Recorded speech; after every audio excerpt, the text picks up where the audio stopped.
Assalamualaikum warahmatullahi wabarakatuh. Shalom, Om Swastiastu, Namo Buddhaya, salam kebajikan dan salam sejahtera buat kita semuanya. Kami dari kelompok 2 ingin membawakan materi tentang amoeba. Disimak videonya ya.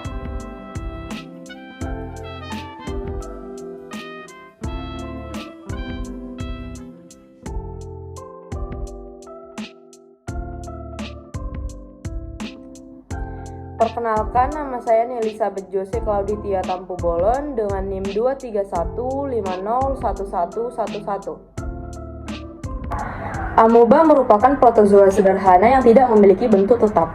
Amoeba termasuk dalam filum Sarcomastigophora, subfilum Sarcodina, subkelas Rhizopha, dan juga ordo Amodiba. Amoeba dapat hidup dengan bebas atau bersifat parasit. Manusia sebagai inang atau host amoeba yang hidup bebas tersebut. Amoeba tersebut dapat bertindak sebagai patogen pada manusia. Adapun beberapa spesies amoeba yang hidup di dalam tubuh manusia yaitu Entamoeba histolica, Entamoeba coli, Entamoeba hartmanni, Iodamoeba basli, Dientamoeba fragilis, Endolimax nana, dan Entamoeba gingivalis. Berikut genus dan spesies amoeba parasit. Yang pertama ada Entamoeba, contoh spesiesnya adalah Histolica, hartmanni, coli, dan polecki. Yang kedua ada Endolimax, contoh spesiesnya adalah Nana. Yang ketiga ada Iodamoeba, contoh spesiesnya adalah Basli. Yang keempat ada Dientamoeba, contoh spesiesnya adalah Fragilis. Semua amoeba selain Entamoeba dan juga Fragilus bersifat komensal atau tidak merugikan. Amoeba yang bersifat parasit tersebut terkadang dapat menyebabkan penyakit usus kronis namun dengan gejala yang ringan. Sedangkan spesies dari amoeba yang hidup bebas dapat ditemukan pada air dan juga tanah. Sedikit dari spesies amoeba ini dapat bersifat patogen dan menyebabkan infeksi pada manusia. Yang paling awal diidentifikasi dari amoeba jenis ini adalah primary amoebic meningoencephalitis atau PAM yang disebabkan oleh Amoeba flagellata negleria. Selain itu juga ditemukan Acanthamoeba yang menyebabkan dua jenis penyakit yaitu Granulomatous amoebic encephalitis atau GAE dan Chronic amoebic keratitis atau CAK. Negleria dan Acanthamoeba juga diidentifikasi sebagai amoeba penyebab pneumonitis hipersensitif. Halo, saya Rodi Aulia dengan NIM 231501067. Habitat dari amoeba itu sangat luas dan beragam. Biasanya tuh dia dapat ditemukan di mana aja. Contohnya tempat-tempat yang sanitasinya buruk, baik di darat ataupun di air. Beberapa amoeba, contohnya E. histolytica, dapat ditemukan di dalam hewan seperti anjing, babi, dan monyet sebagai parasit. Amoeba ini juga dapat ditemukan di usus manusia. Amoeba lebih banyak dijumpai di daerah tropis.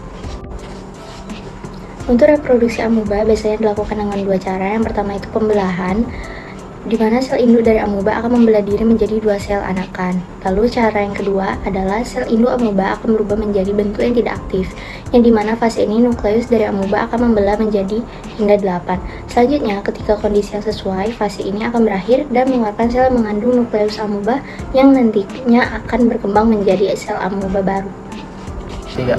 Perkenalkan, nama saya Taufik Kemal Falah Harahap dengan NIM 231501062. Di sini saya akan menjelaskan tentang struktur amoeba. Yang pertama ada membran plasma. Membran plasma ini adalah lapisan yang menyelimuti tubuh amoeba. Dia sifatnya tipis, semi permeabel dan juga elastis. Membran plasma ini terdiri dari protein dan lipid. Fungsi dari membran plasma sendiri adalah sebagai untuk memberi bentuk tubuh bagi amoeba, juga untuk tempat mengekatnya berbagai organel sel dalam protoplasma. Juga menjadi tempat masuknya air dan gas melalui proses yang kita namakan difusi, serta menjadi tempat ekskresi untuk amoeba. Yang kedua ada protoplasma. Protoplasma ini adalah senyawa jelly yang tebal yang dikelilingi oleh membran plasma. Protoplasma dibagi menjadi dua bagian, yaitu sitoplasma dan nukleus atau inti sel. Selain itu, sitoplasma ini dibagi lagi menjadi dua, yaitu ektoplasma dan endoplasma. Lalu ektoplasma. Ektoplasma ini adalah salah satu bagian dari sitoplasma yang tepat berada di sebelah dalam membran plasma. Ektoplasma merupakan lapisan tebal, kental, transparan, tidak terspesifikasi dan bersifat kontraktil. Berfungsi sebagai untuk melindungi organel yang berada dalam tubuh amoeba, untuk menjaga bentuk tubuh amoeba sendiri, serta membantu amoeba dalam memproduksi pseudopodia. Assalamualaikum warahmatullahi wabarakatuh. Perkenalkan, nama saya Olivia Zafira dengan NIM 231501068. Struktur umum yang selanjutnya yaitu endoplasma, merupakan bagian kedua dari sitoplasma yang berada di sebelah dalam ektoplasma. Endoplasma memiliki sifat semi-transparan dan juga kurang encer. Adapun fungsi dari endoplasma yaitu yang pertama, endoplasma mengandung organel-organel sel. Yang kedua, endoplasma membantu amuba dalam melakukan fungsi fisiologis. Dan yang ketiga, endoplasma membantu dalam memproduksi pseudopodia. Struktur umum yang kelima yaitu nukleus. Inti sel yang berbentuk bulatan tembus pandang yang terletak di tengah endoplasma sehingga terlihat sebagai inti. Nukleus diselimuti oleh membran inti yang terbuat dari protein dan juga lemak. Di dalam nukleus terdapat serat kromatin dan juga nukleolus. Adapun fungsi dari nukleus ini yaitu berperan dalam mengatur semua aktivitas dan fungsi sel, dan yang kedua berperan aktif dalam reproduksi.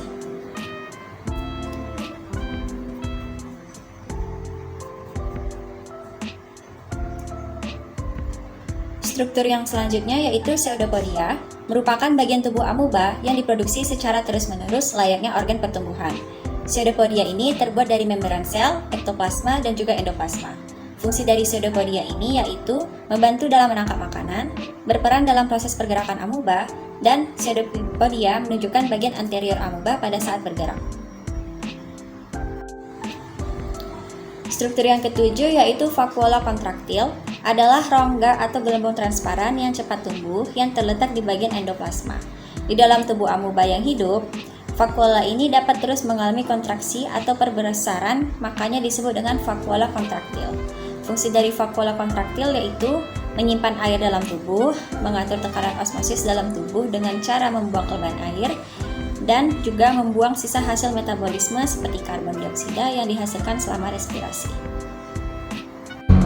Perkenalkan, nama saya Bima Nurmawan Anwar dengan NIM 2315011102.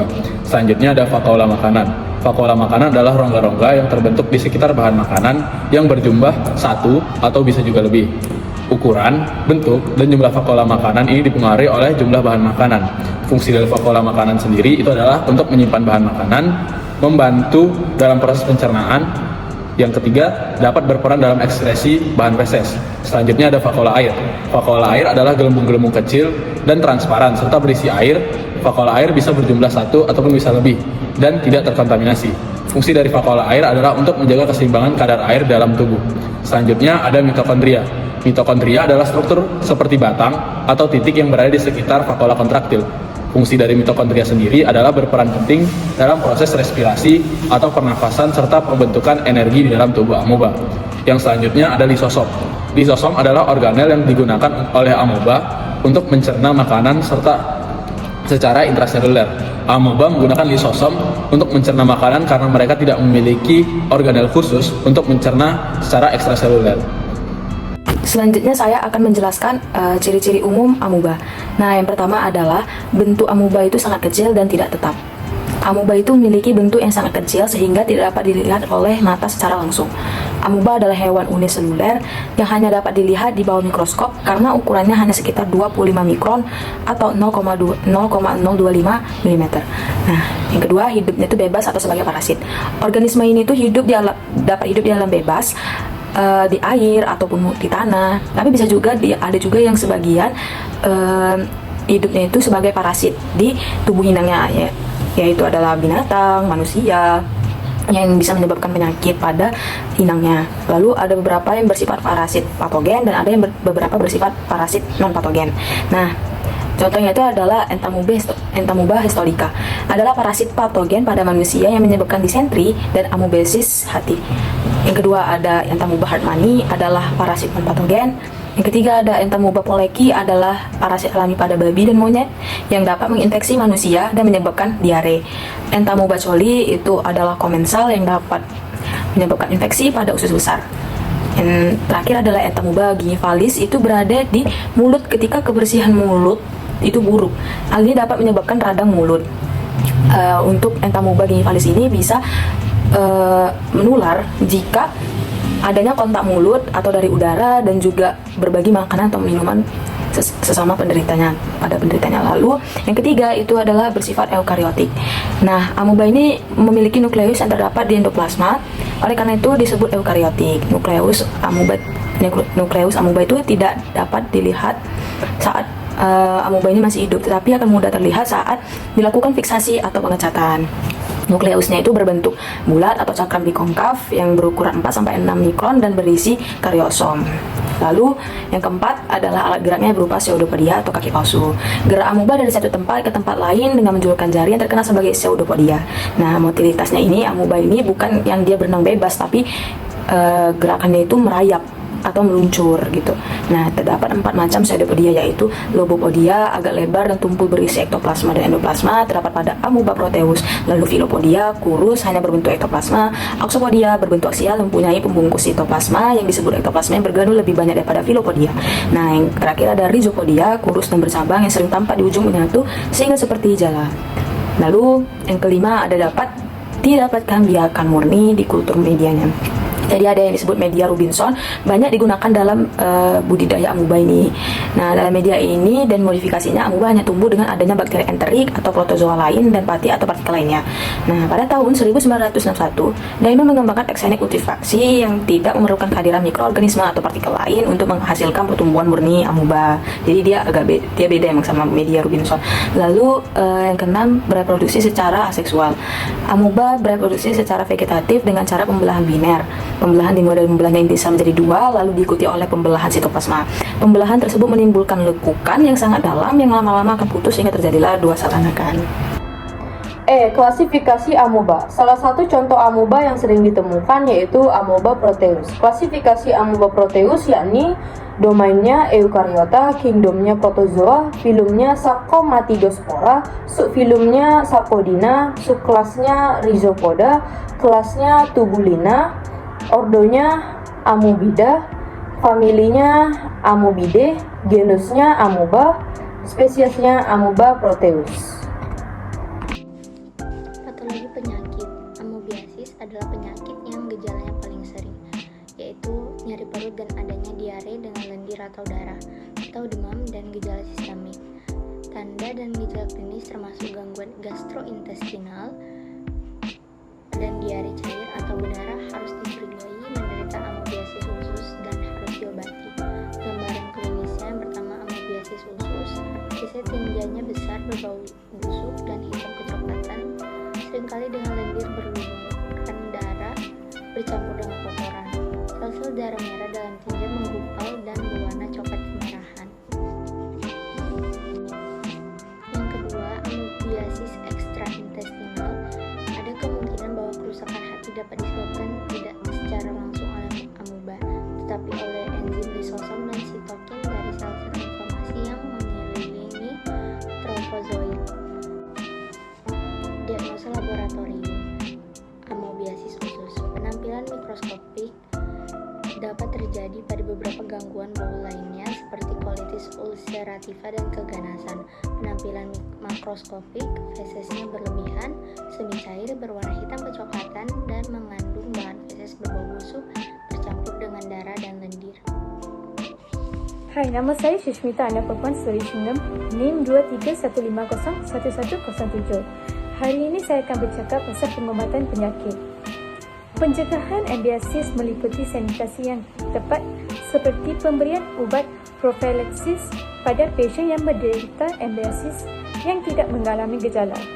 Selain itu, dapat menggunakan ubat-ubatan iaitu antibiotik seperti metronidazole, phenidazole atau ordinodazole untuk membunuh parasi pada penderita ambiasis yang sering mengalami kehilangan berat badan secara tiba-tiba dan harus segera mendapatkan perawatan.